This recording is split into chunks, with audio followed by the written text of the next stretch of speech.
Magandang umaga po sa inyong lahat. Maraming salamat po sa ating mga guro sa paggabay palagi sa ating mga mag-aaral. At maraming salamat po sa mga magulang at guardians po ng ating mga magsisipagtapos.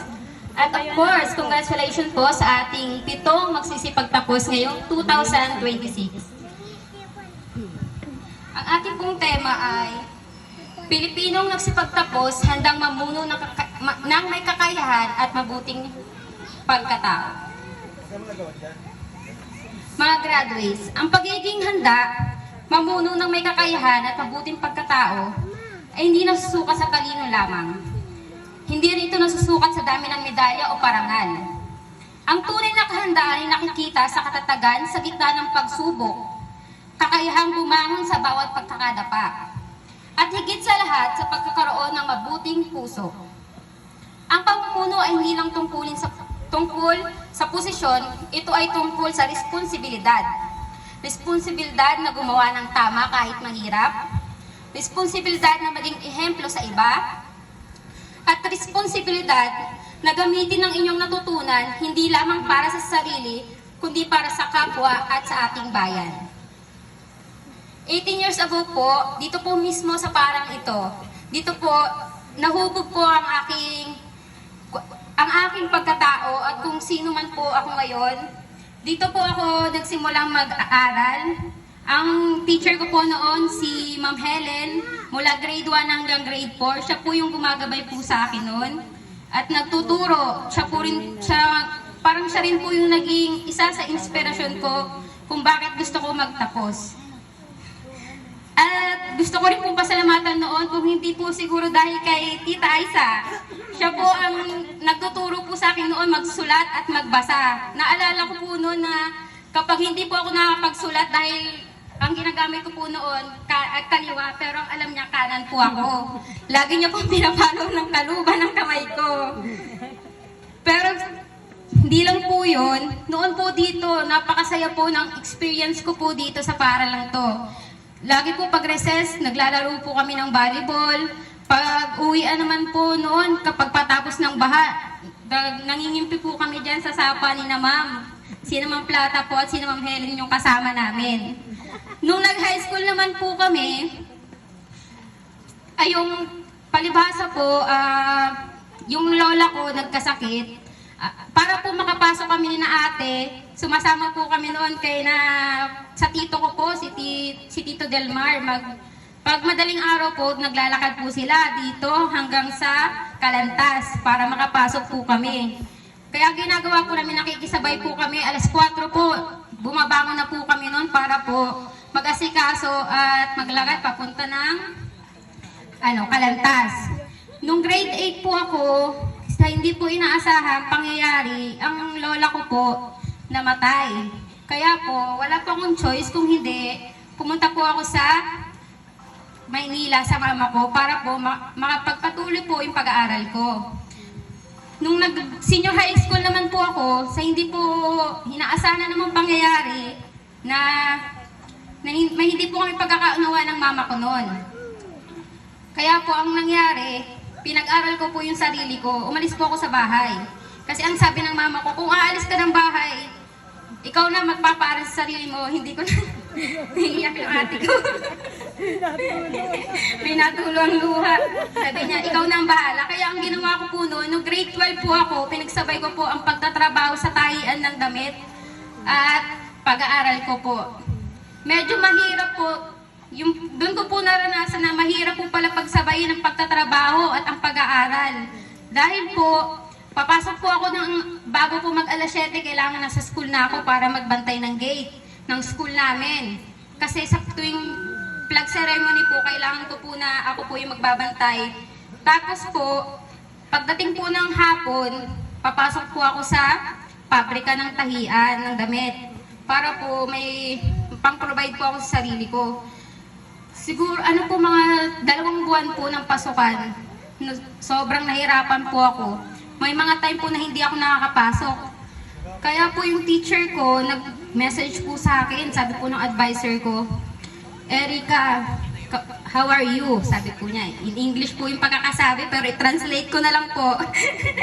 Sabi niya, how are you? Sabi niya, I know you are Erica Leda, you are good.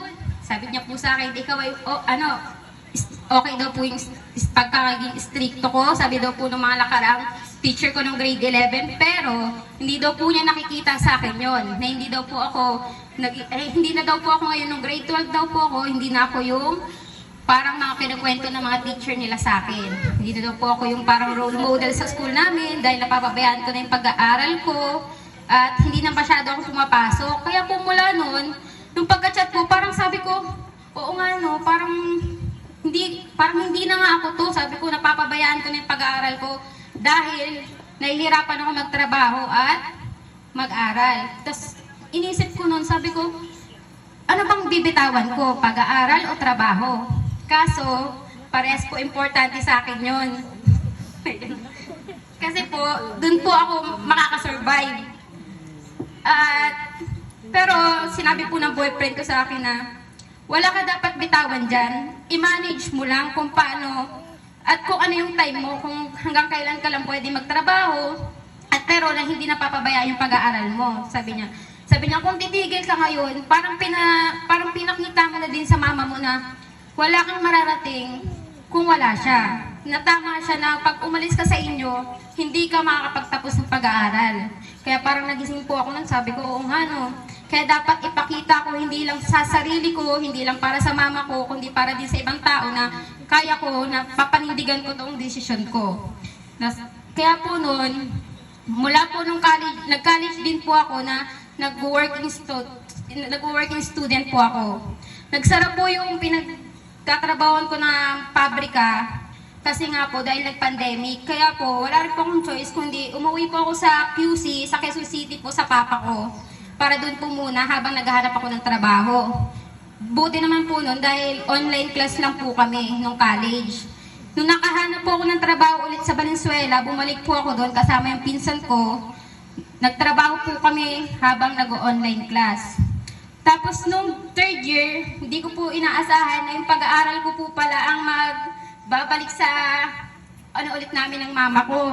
Third year po, nagkaayos kami ng mama ko at siya na ulit nagsuporta sa pag-aaral ko.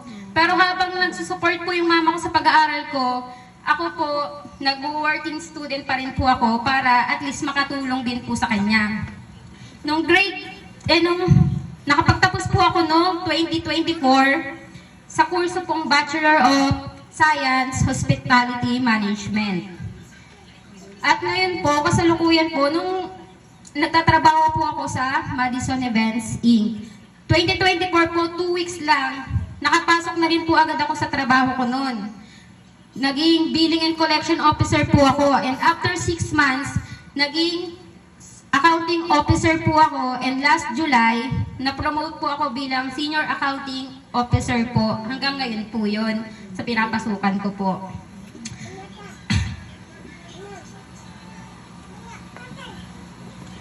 Kaya ngayon po, sana sa inyong magsisipagtapos, magsilbing aral sa inyo itong mga na-share ko po sa inyo ngayon, na hindi hadlang kung ano man ang sitwasyon nyo, kung ano man yung kinakaharap nyo, kung gusto nyo po talaga mag-aral, pagsikapan nyo, gawan nyo ng paraan kung andyan ang mga magulang nyo para suportahan kayo, at kung sakali man na hindi man kayo suportahan ng magulang nyo at magaya ka sa sitwasyon ko, piliin nyo pa rin magtapos ng pag-aaral.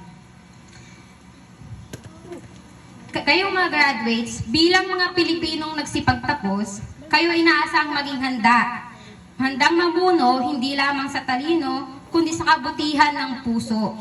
Ang tunay na leader ay may kakayahan, may paninindigan at may malasakit sa kapwa. Kapag kayo ay pinanghihinaan ng loob, laging isipin, kaya ninyo.